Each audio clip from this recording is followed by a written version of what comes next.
Sige, galagot lagi ko dahil.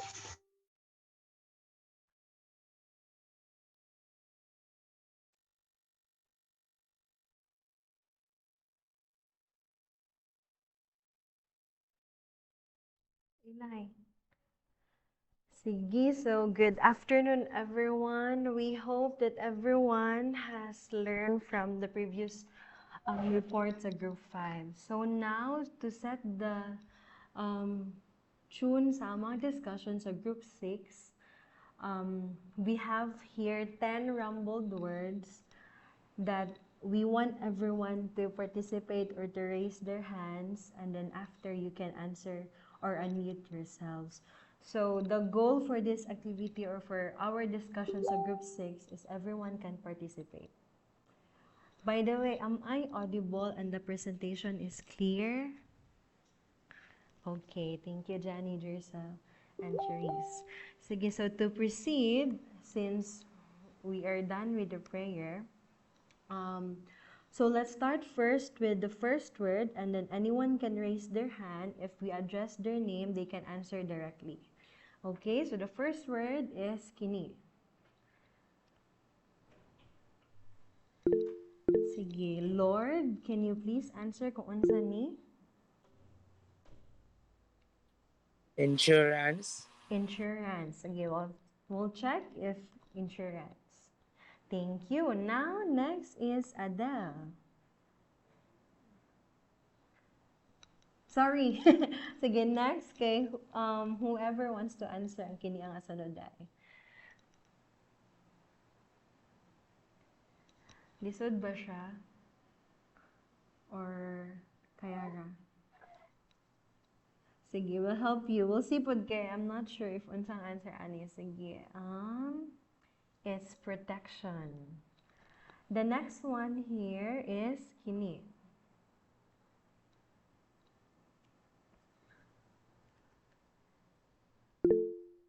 Sige, we would like to invite Johnny to answer kung unsa ni Kuha nate, process.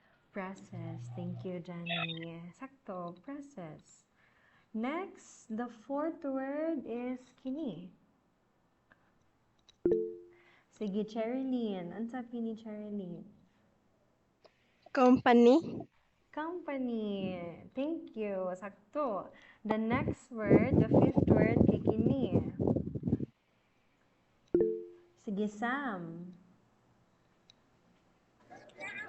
Entity. Wow, Tama ba? entity. Sakto. Entity. Sakto, Sam. And then the sixth word, kay kini.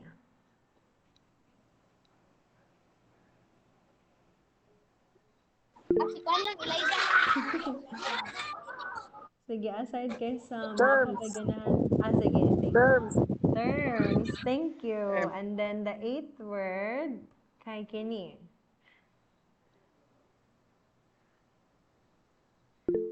Sorry, na-next na siya, target. Sige, next, Cherilyn, kini, para ni mo, unsa ni siya?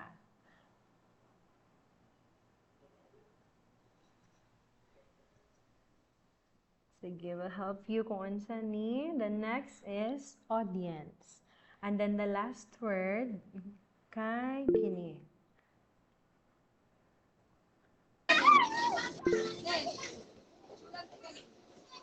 Entertainment. Unsa entertainment song? Sige, we would like to invite Retirement. yourself. Sige, sakto. Sige, retirement. And then, napay last. Kini isa. Yes? Claim. Some! Nag-unmute. Sige, sakto. Claim. So now, based on the words that we have said sa kini nga discussions, all those words will lead us sa kining discussion entitled insurance. So the objectives for today's discussion is to first define what is insurance, second is to recognize its types and uses, and the third one is to acquire relevant skills or techniques related to this lesson. So to proceed, we'll discuss kung unsa ang insurance, unsa iyang history, what are the types of insurances, and what are the benefits of insurance in our lives. she or he may be under certain circumstances. So think of an insurance like a safety net. When you have insurance, you pay certain amount of money or premium to a company. So if kanang mag-purchase ka og insurance, mag-pay ka og kanang money sa isa ka insurance company. In return, the company promised to help cover certain costs if something unexpected happens. So if ever kanang, for example, health insurance, kanang nagpay ka or nag-purchase ka og health insurance. So if ever maka-encounter ka og accident or kanang ma- ma-hospital ka kay ang katong imong health insurance pwede to nimo kanang magamit to cover your kanang expenses in the hospital. So like a car accident or health issues, it's a way to protect yourself financially from big expenses you might not be able to afford on your own. So kanang example sa kanang insurance ay kanang kanang health insurance, for example PhilHealth kana, di ba kanang kasagaran karon kay kanang mga workers mostly kay required na sila magkuan og PhilHealth because kanang sometimes naamay kanang mga times nga ma-accident ka inside the kuan working place. So ang PhilHealth nimo makatabang na nimo so that you can makover ang katong expenses nimo if ever maka-kuan kag accident. So the word insurance comes from the French word insurer, which itself is derived from the Latin word securius, meaning safe or secure. That's all. Next reporter, please. Now let's proceed to history of insurance. Insurance is formed as old as historical society. So-called Battery contracts were known to merchants of Babylon as early as 4000 to 3000 BCE or before Christ era. So even before is insurance has been part of human societies in various forms. It was called bottomry contracts as early as 4000 to 3000 BCE during the ancient civilizations like Babylon. So, bottomry DI is a maritime contract wherein it is all about the deal between the merchants and lenders. These contracts allowed merchants to obtain loans for their trading expeditions using their ships or cargo as collateral. Basically, if the merchants, so just like for example, they're going on a trip with a ship, back the loan or di na gani sila mo bayad gani sa kung unsay nawa, para nila is it is a way of sharing the risk of trading. For them that for them is whatever happens or if the things go wrong, they will help each other. So imagine you are a merchant in Babylon. So during that era, so getting ready to sail your goods to another city. So, di ba, you might worry about your ship sinking or pirates stealing your cargo. Di ba di ba na yung mga instances ngayon ana, but because of bottomry contracts before, so you could feel a bit safer because you knew that if something happened is wala kay una-unaon o wala sad kay kailangan bayran. So by bottomry contracts, it is the way for people to work together and share the risk of trading. So these contracts before is very important for ancient merchants trying to make a living. And that's how insurance gets started, and that's why sad nga nganong gitawag siya og maritime contract. It's because of sailing. Next reporter, please.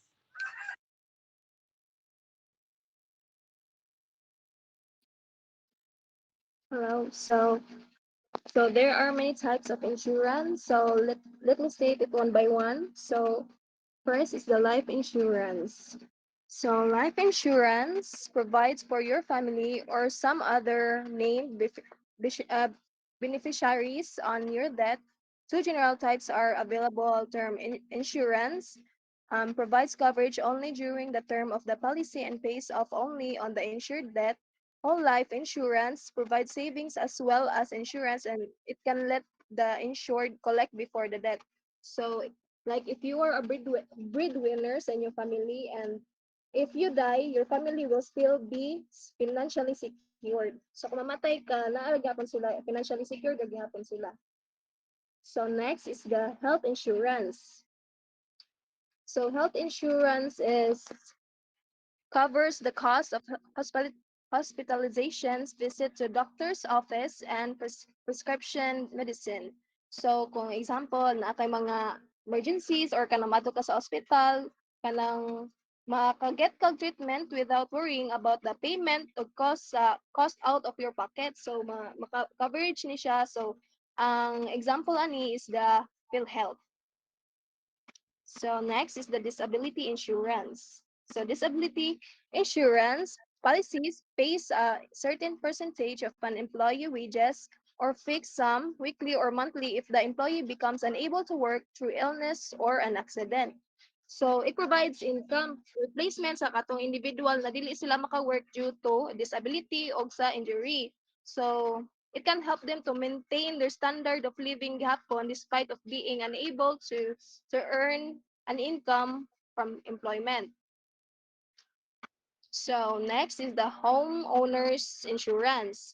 So homeowner insurance, yes, homeowners policy provides insurance for damages or losses due to fire or theft and other name perils. So example, inyong balay na damage sa typhoon and company na kuan na like designated ani na kanang insurance is kanang would cover or kuan help to repair or mahata sila replacement cost of the damage sa property, ensuring the homeowner's financial protection and peace of mind. So next is the automobile insurance. The typical automobile policy covers liability for bodily injury and property damage, medical payments, damage to or loss of the car itself, and attorney's fees in case of lawsuit. So, muhatag sila og protection sa pagbayad sa mga gasto. Buta na to kanang pareha ng car accident. So mohatag sila protection sa pagbayad sa mga gastuhonon sa pagpaayo sa naguba nimo na sakyanan o sa mga medical expenses no due tungod sa imong car accident. So the last one is other liability insurance. A personal liability policy covers many types of this risk and can give coverage in excess of the provided by homeowners or automobile insurance. So, gawas pa sa homeowners o sa automobile insurance, no? Apil diri ang kaning product liability insurance, no, which covers the business that manufactures, distribute, or sell products against the claims for damage or injuries caused by their products. And lastly, the environmental liability insurance. Kani siya is can provide protects business against liabilities arising from pollution or environmental damages caused by their operations. So next reporter, please.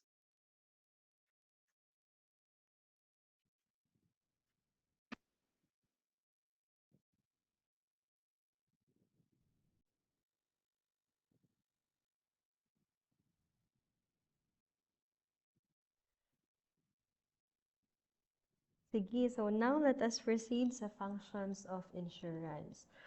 May we invite one to read ang first bullet? Okay, ra, ma-invite na mo si... Tandadada. Si Eliza.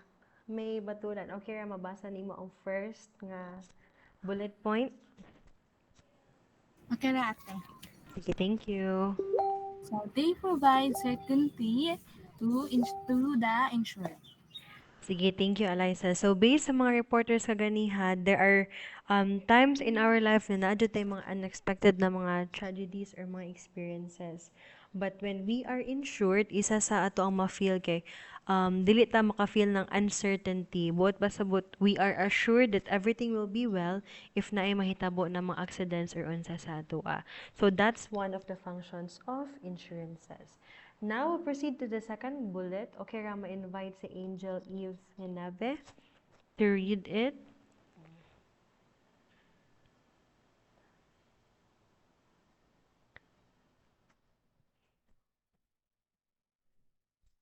Angel Eve.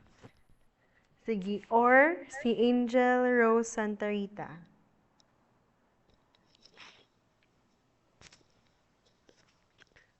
Hello? Wala na pa mo. Ay, si Cherise, naka-mute ka or madungog ako everyone. Sorry. Ah, sige. Sige, okay ra ma-invite na lang si Johnny to read ang second nga bullet. Next is they ensure the protection of the family.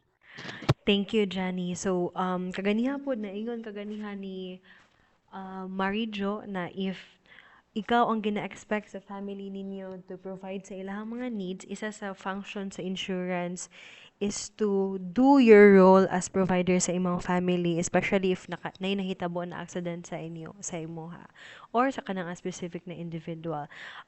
Also, this protection of the family includes protection from any financial challenges or gihapon any emotional damage or mga problems that would cause sa members of the family once the specific member um, was gotten into accident or naghaving a hard time po sa iyang own nga life.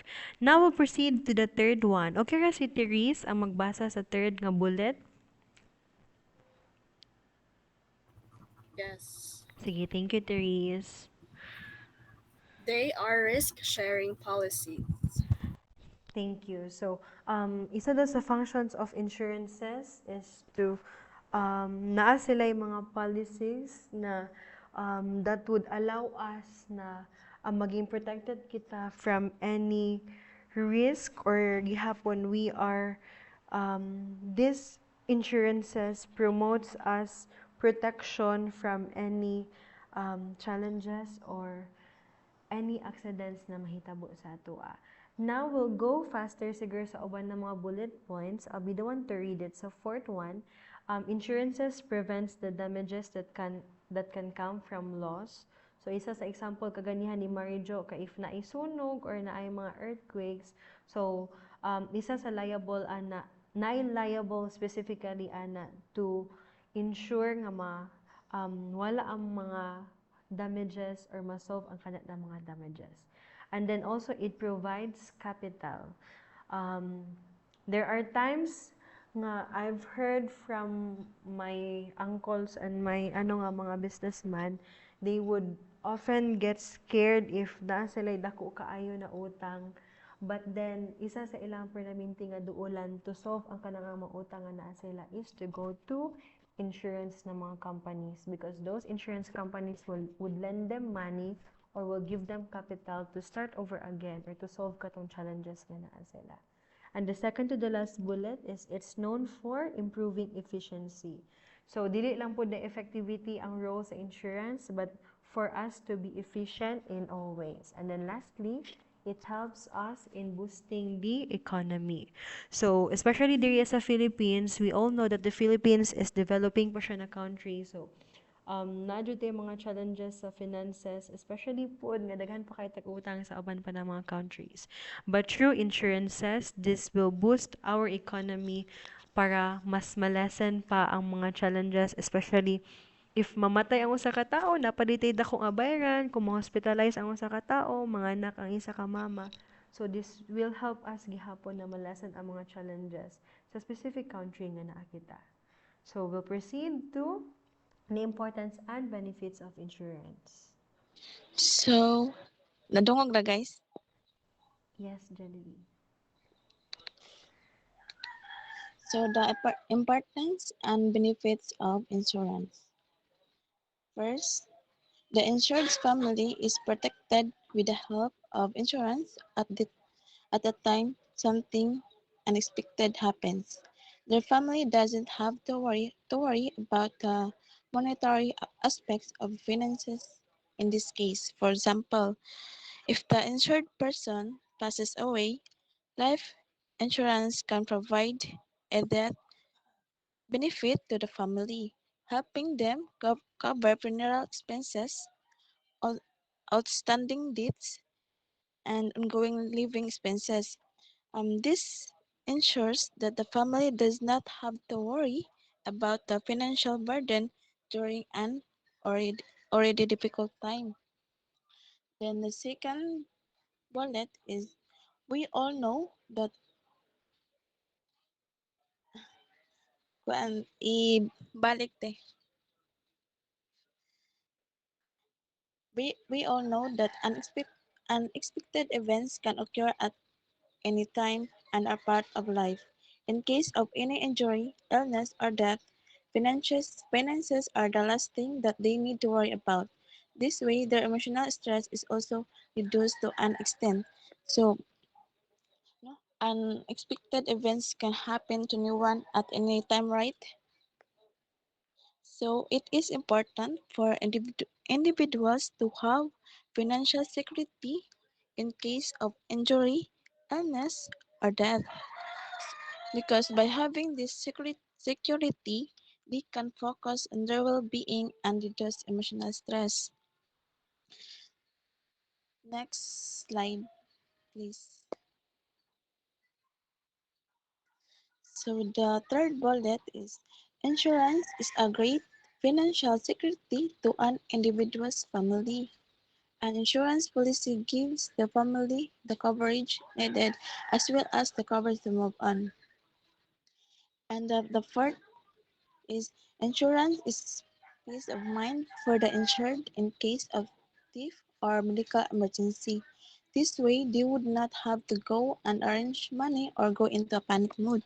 So, ang kanang insurance is a safety net that provides financial protection against sa um, sa unexpected events like thief or medical emergencies.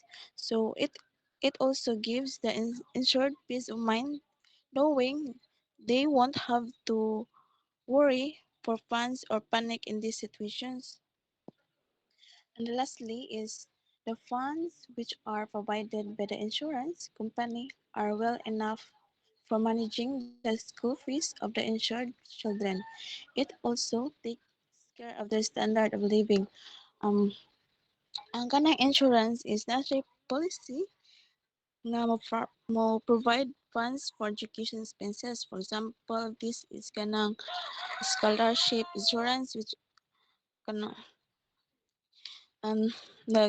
thank you ta sa kanang mga nag-offer sa scholarship program kay tungod nila is kuha maka dili ta makabayad og kanang dili ta makabayad sa eskwelahan o kanang books o kanang mga other educational expenses. That's all. Thank you. Sige, thank you, Genevieve. So, I would like to testify sa iyang giingon nga we ourselves are, ano ta, gi-enjoy nato ang pag-pay sa mga individuals and families nga nag-insure gihapon sa future sa mga people or sa mga Filipino diri sa Philippines. So now, in conclusion of this discussion nga naami, we would like to let everyone ponder or reflect and review about the question nga, are we prepared for any accidents or tragedies nga mahitabo sa ato in the next years or sima ko lang palayo wala ta nag-expect na mahitabo sa ato pero if there is any, are we prepared sa kana na mga accidents or sa mga tragedies? So with that, okay ra nga dili na mo ma-hear ang inyong mga thoughts, but we have here two questions that will help us nga mas maging prepared kita. So the first question is, what are the new insights or perspectives you did all learn from our discussion today? And the second one is, what could you do differently in the future after listening to our discussion? So, we hope nga you did have time to reflect and review sa kinian ng mga questions. Now, in conclusion or in the last part sa amo ang discussion, we have here a Google form that we'll be sending sa group chat for everyone to answer if what have you learned or what marks in your mind after sa mga lessons nga naani. So to help you to help you be prepared sa kinya na post activity, is there any questions from the listeners sa amuan na mga reporters? Are there any questions para sa amua? Sige, salamat Ninia sa paingon nga wala. So that's all everyone for our discussion. We hope nga naamo ay great Tuesday and Wednesday ahead. Thank you.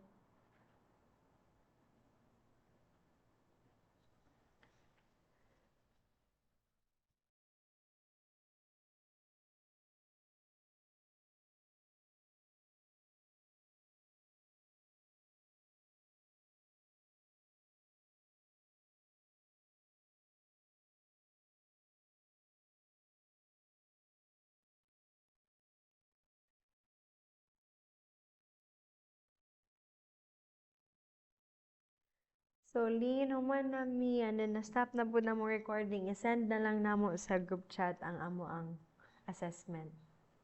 Thank you.